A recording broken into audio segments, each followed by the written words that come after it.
Good morning students. इस video के अंतर्गत हम लोग तुलना सूचक वाक्य यानी ऐसे वाक्य जिससे दो व्यक्तियों या वस्तुओं के अंतर्गत तुलना की जाती है या एक व्यक्ति या एक वस्तु का दूसरे बहुत सारे व्यक्तियों या वस्तुओं के बीच तुलना की जाती है, उनके गुण और अवगुण या उनके कार्यों के बीच तुलना की जाती है या एक ही व्यक्ति या वस्तु के दो या दो से अधिक गुणों की आपस में तुलना की जाती है, कम या अधिक। उसी आधार पर यह दिया हुआ है, मैंने जितनी पुस्तकें लिखी हैं, मैंने जितनी पुस्तकें लिखी हैं उनमें सबसे अच्छी यह है। मैंने जितनी अच्छी पुस्तकें लिखी हैं उनमें सबसे अच्छी यह है। This is the best book I have ever written. This is the best book I have ever written. यहाँ देख रहे हैं लाइन खींची हुई है, इसका मतलब यह है कि यहाँ कंजंक्शन छिपा गया गया, यानी दैट और विच कंजंक्शन आता है जिसको यहाँ छिपाया गया है। आप लिख भी सकते हैं लेकिन ज्यादा बेहतर होता है कि उसे छिपा दिया जाए। This is the best book that I have ever written. उसने जितने दृश्य देखे हैं, उसने जितने दृश्य देखे हैं उनमें सबसे सुंदर यह है।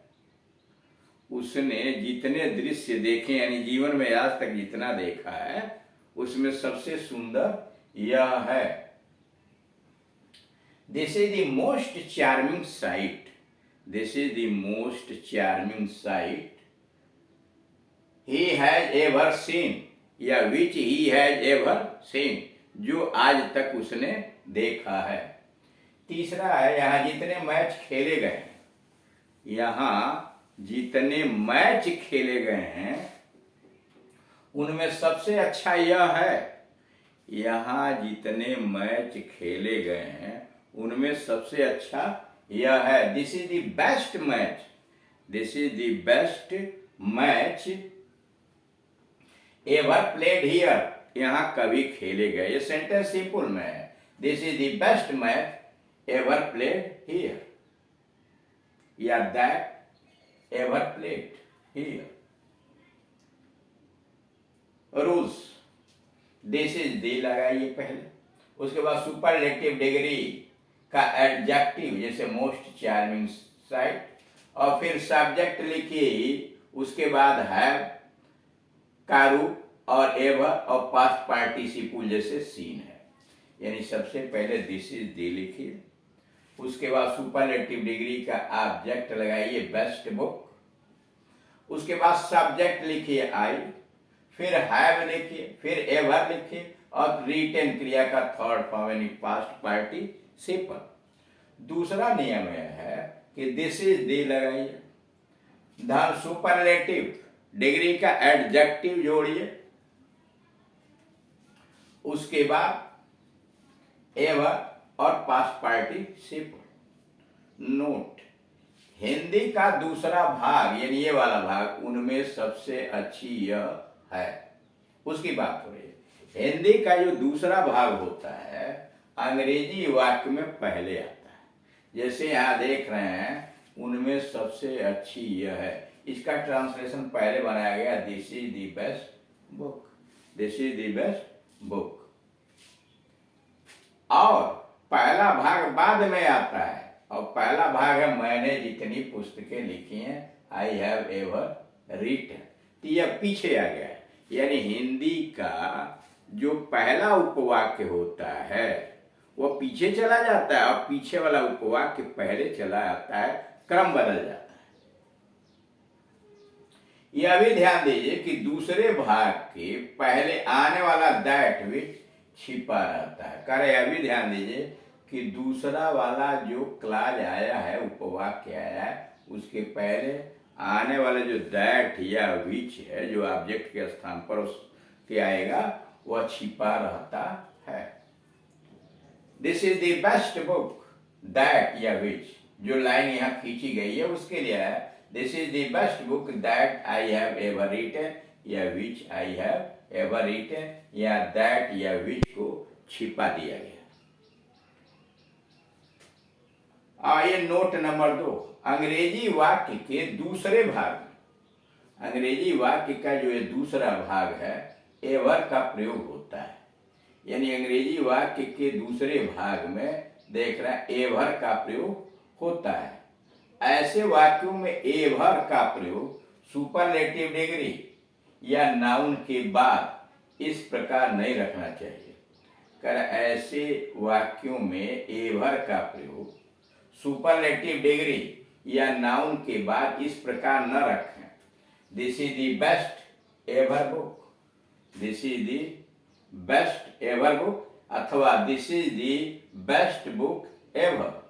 ये दोनों वाक्य गलत है, इस तरह का संरचना न बनाए। अब अगला नमूना देखिए, गत वर्ष की मतलब पिछले वर्ष की 100 डकैतियों, पिछले वर्ष की 100 डकैतियों की तुलना में इस वर्ष 80 डकैतियां हुई। गत वर्ष की 100 डकैतियों की तुलना में इस वर्ष 80 डकैतियां हुई। There were 80 robberies this year. There were 80 robberies this year against 100 last year. Against 100 last year. There were 80 robberies this year against 100 last year. गत महीने के 50 चोरियों की तुलना में इस महीने 30 चोरियां हुई। गत महीने के 50 चोरियों की तुलना में इस वर्ष 30 चोरियां हुई। There were 30 burglaries. There were 30 burglaries this year against 50 this month होना चाहिए।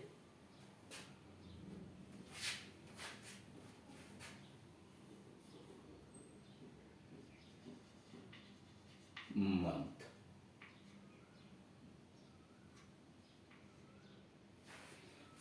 There were 30 burglaries this month against 50 last month।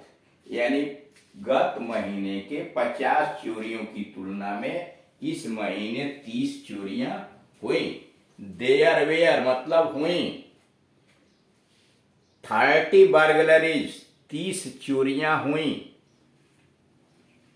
Against 50 last year पिछले 50 चोरियों की तुलना में। तीसरा है हम लोग 5 गोलों की तुलना में 7 गोलों से जीत गए। हम लोग 5 गोलों की तुलना में 7 गोलों से जीत गए। We won by 7 goals. We won by 7 goals to 5। We won by 7 goals to 5। ऐसे वाक्यों से संख्याओं की तुलना की जाती है। ऐसे वाक्यों के द्वारा संख्याओं की तुलना की जाती है। नोट, ऐसे वाक्यों में की तुलना में का अनुवाद नहीं होता। ऐसे वाक्यों में जो हिंदी में आता है की तुलना में का अनुवाद नहीं होता है, क्योंकि प्रीपोजिशन से ही तुलना का भाव व्यक्त हो जाता है। क्योंकि प्रीपोजिशन से ही तुलना का भाव व्यक्त होता है। नोट नंबर 2, ऐसे वाक्यों में कंपैरेटिव डिग्री, ऐसे वाक्यों में कंपैरेटिव डिग्री यानी एडजेक्टिव में ई आर जोड़कर का प्रयोग नहीं होकर तुलना संख्याओं के बीच की जाती है। यानी ऐसे वाक्यों में कंपैरेटिव डिग्री यानी एडजेक्टिव में ई आर जोड़ करके का प्रयोग न होकर संख्याओं के बीच तुलना की जाती है, विशेषण के बीच नहीं होता। अब अगला तरीका, ज्यों ज्यों हम ऊपर जाते हैं त्यों त्यों अधिक ठंडा होता जाता है। ज्यों ज्यों हम ऊपर जाते हैं त्यों त्यों अधिक ठंडा होता जाता है, या जैसे जैसे हम ऊपर जाते हैं वैसे वैसे अधिक ठंडा होता जाता है। जैसे जैसे हम ऊपर जाते हैं वैसे वैसे अधिक ठंडा होता जाता है। The higher we go, the colder it is. The higher we go, जैसे जैसे हम ऊपर जाते हैं the colder it is। जितनी जल्दी कार्य आरंभ करो उतना ही अच्छा हो। जितनी जल्दी कार्य आरंभ करो उतना ही अच्छा हो। The sooner you begin the work, the sooner you begin the work, the better it is. The sooner you begin the work, the better it is. तुम जितना अधिक पाते हो उतना अधिक चाहते हो। तुम जितना अधिक पाते हो उतना अधिक चाहते हो। The more you get, the more you get, the more you want, the more you get, the more you want. ऐसे वाक्यों से गुण की समानांतर वृद्धि या कमी, पैरेलल इंक्रीज या डिक्रीज, ऐसे वाक्यों से गुण की समानांतर वृद्धि या कमी, पैरेलल इंक्रीज या डिक्रीज का बोध होता है। रूल्स बनता कैसे है? दी लगाइए, फिर कंपैरेटिव क्लास, दी कंपैरेटिव क्लास, जैसे दी कंपैरेटिव मोर, उसके बाद क्लास हुआ यू गेट, कामा लगाया, फिर कंपैरेटिव लगाया और उसके बाद क्लास लगाया you want. The more you get, the more you want. अब अगला तरीका है, रोगी खराब होता जा रहा है। रोगी खराब होता जा रहा है मतलब उसकी दशा खराब होती जा रही है। The patient is going worse and worse. रोगी खराब होता जा रहा है। The patient is going worse and worse. रोगी अच्छा होता जा रहा है। The patient is getting better and better. The patient is getting better and better. वह खराब होती चली गई। She grew worse and worse. वह खराब होती चली गई। She grew worse and worse. आकृति छोटी होती चली गई। The image grew smaller and smaller. आकृति छोटी होती चली गई। The image grew smaller and smaller. आसमान लाल होता चला गया। आसमान लाल होता चला गया। The sky turn redder and redder. The sky turn redder and redder. वे कमजोर होते जा रहे हैं। They are getting weaker and weaker. वे कमजोर होते जा रहे हैं। They are getting weaker and weaker.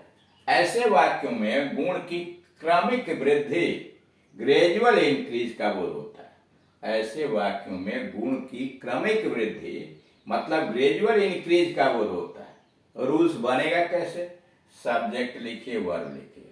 Verb में गेट होगा, ग्रो होगा, टर्न होगा, फिर कंपैरेटिव एंड कंपैरेटिव, जैसे सब्जेक्ट हुआ, वर्ब हुआ गेट, और कंपैरेटिव एंड कंपैरेटिव, यानी सब्जेक्ट वर्ब और क्रिया में होगी get, grow, turn, comparative and comparative.